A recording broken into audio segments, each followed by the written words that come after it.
The day of the dinner arrived, and I felt a knot tightening in my stomach. The thought of spending an entire evening in my mother-in-law's company, surrounded by unfamiliar faces, was daunting. I had no idea what to expect, especially given the tension I felt brewing beneath the surface with her. We arrived at the restaurant, a lavish place with gleaming chandeliers and plush seating that screamed sophistication. The waitstaff were polite, almost too polished, and the menu was filled with dishes I couldn't pronounce, let alone afford comfortably. I tried to remain calm, keeping my breathing steady as Peter led me to the reserved table, where his brothers and their wives were already seated.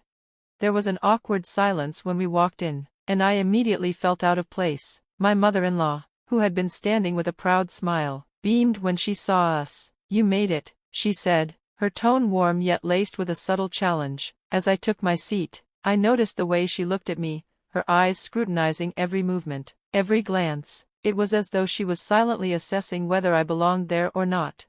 The meal started off uneventfully, with polite conversation and pleasantries exchanged between the family members, but it didn't take long before my mother-in-law began subtly pointing out things about me, the way she always did, comments about how I dressed, how I handled my job, even the way I smiled. Her critiques were always framed as helpful advice, but I could feel the undercurrent of judgment that came with each word. It was as though she was trying to highlight my differences, to make sure everyone knew that I wasn't truly part of the family. I tried to stay composed, biting my tongue as much as possible, but as the evening wore on, I could feel my patience thinning. I had hoped that the dinner would be a peaceful celebration, but instead, it was turning into yet another one of her passive-aggressive performances. At one point, she made a comment about how real families always stuck together, implying that because I didn't share the same bloodline, I didn't truly understand what it meant to be part of this family. My heart sank, the remark stung, and I felt the weight of it press heavily against me.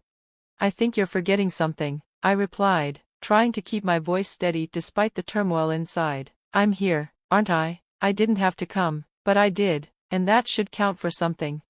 For a moment, there was a flicker of surprise in her eyes, followed by a forced smile. "Well, it's nice that you're here, even if you don't quite fit in," she said with a saccharine sweetness that made my skin crawl. The rest of the evening blurred into a haze of insincerity and tension. I could feel myself growing more and more uncomfortable, as though the walls were closing in around me. When the check arrived, I thought briefly about just leaving then and there, but I hesitated. My mother-in-law's next words made the decision for me. "Since you're leaving early, you should cover the cost of your meal," she said with an almost casual air, as if it was perfectly reasonable. "I'm sure Peter wouldn't mind." I was stunned. The audacity. I had barely eaten anything, feeling too nauseous to enjoy the meal, and now she was asking me to pay. The thought of handing over my hard-earned money to cover the cost of a meal that wasn't even mine made my blood boil. "I'm not paying," I said firmly, the words coming out more sharply than I intended. "If you want me to leave, then fine, but I'm not covering anyone's meal, not after the way you've treated me tonight." Her eyes narrowed, and for a moment, I thought the evening might spiral into an argument, but instead, she simply shrugged, her smile never quite reaching her eyes. "Fine, but you're still leaving early. How rude." The final blow came when Peter looked at me with disappointment, as though I had somehow ruined the evening. "Why do you have to make things so difficult, Samantha?" he muttered, shaking his head. I didn't know what hurt more, the way his mother had treated me or the way he had chosen to side with her. At that moment, I knew that something had to change, but I wasn't sure if I could do it alone. The weight of the years of tension, of feeling alienated and unwanted, had finally reached a breaking point. As I walked out of the restaurant, feeling the cold night air against my skin, I made a silent vow to myself. I would not let this continue. I had tried to be patient, to play by the rules, but enough was enough. Whether Peter understood or not, I couldn't keep sacrificing my own happiness for a family that didn't respect me. It was time for a serious conversation, one way or another, and if things didn't change, I would be ready to make the hardest decision of my life. To be continued.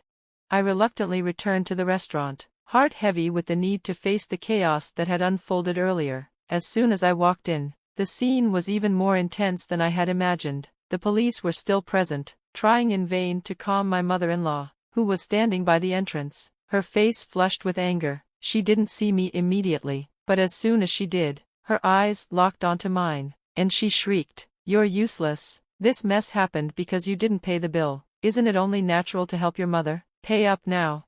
The venom in her voice sent a chill down my spine, especially as she shouted in front of the officers. I had never seen her so volatile. The officers, already worn thin by her antics, turned to me for direction, but their stance was clear: if no one took responsibility for the bill, they would either escort her to a family member's house in the patrol car or arrest her for attempting to leave without settling the charges.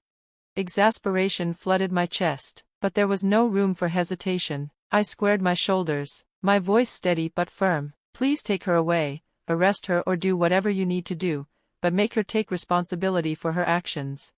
My mother-in-law froze, her face contorting in shock at my assertiveness. "How could you say something so heartless?" she cried, her voice trembling with mock disbelief. "I can't believe it. Just pay the bill. It's bad luck to have a family member arrested," she pleaded, her words dripping with false innocence. But I wasn't swayed. "I don't care about your superstitions. I'm not family, and I don't want to be associated with someone who's causing a scene and acting irrationally," I replied, my tone leaving no room for negotiation. With that, I turned to leave, determined to put as much distance between myself and the turmoil as possible, letting the police handle the situation as they saw fit.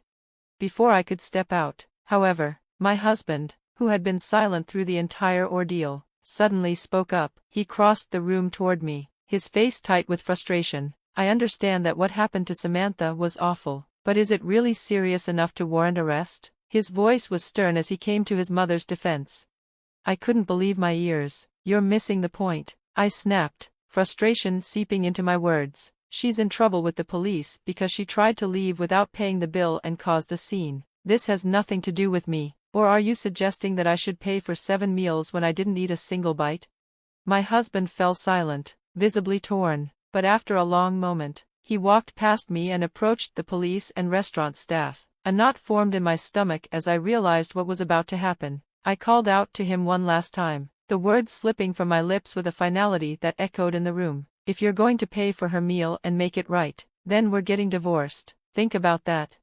He didn't respond, his back to me as he fumbled for his wallet. My heart sank as I watched him, feeling a deep sense of betrayal wash over me. This was the moment I had been dreading, the realization that my husband was once again choosing his mother over me. Without another word, I turned and left the restaurant, the cold air outside only heightening my sense of isolation.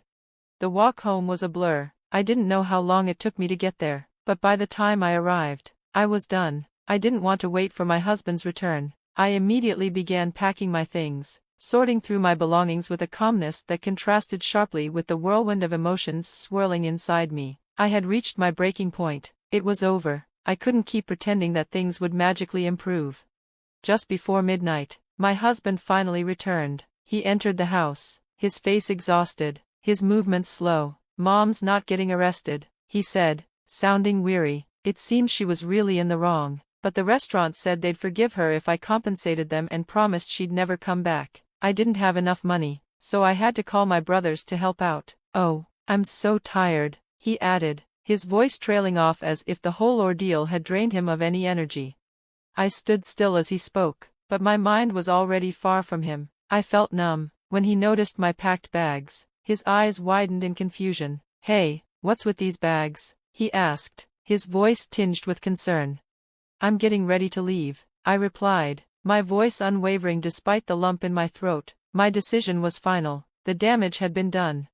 His face fell. "What? No, you can't be serious." "I am serious," I said firmly. "I told you, if you sided with her, we'd get divorced. You can't say you didn't hear me." His shock shifted into panic as he looked at me, eyes darting back and forth between my bags and my face. "What's happening? You've been acting so strange today. I understand that Mom did something terrible, but why does this have to lead to divorce?" he pleaded, his voice rising in frustration. "I've told you repeatedly that I'm being mistreated," I countered, my voice thick with emotion. "I've shown you the evidence, and yet you still chose her over me. After all this time, after everything that's happened, isn't it justifiable that I want a divorce? I can't keep living like this." He continued to protest, but I barely heard him. The words he spoke seemed so hollow now, meaningless in the face of the choices he had made. All I could focus on was my future, my need to escape the endless cycle of disrespect. The very next morning, I walked straight to the courthouse, determined to finalize everything. When I returned, divorce papers in hand, and handed them to him, he broke down. "I don't want a divorce," he said, his voice shaking. "I didn't want any of this. Please don't do this." But I had already made up my mind. I mentioned that I would be involving a lawyer, and that was enough to silence his protests. He signed the papers without another word. As I sent the papers off, I felt an unexpected weight lift from my shoulders. For the first time in years, I felt free. The silence that followed was deafening, but it was also liberating. I was finally on my own, and it was the only thing that felt right.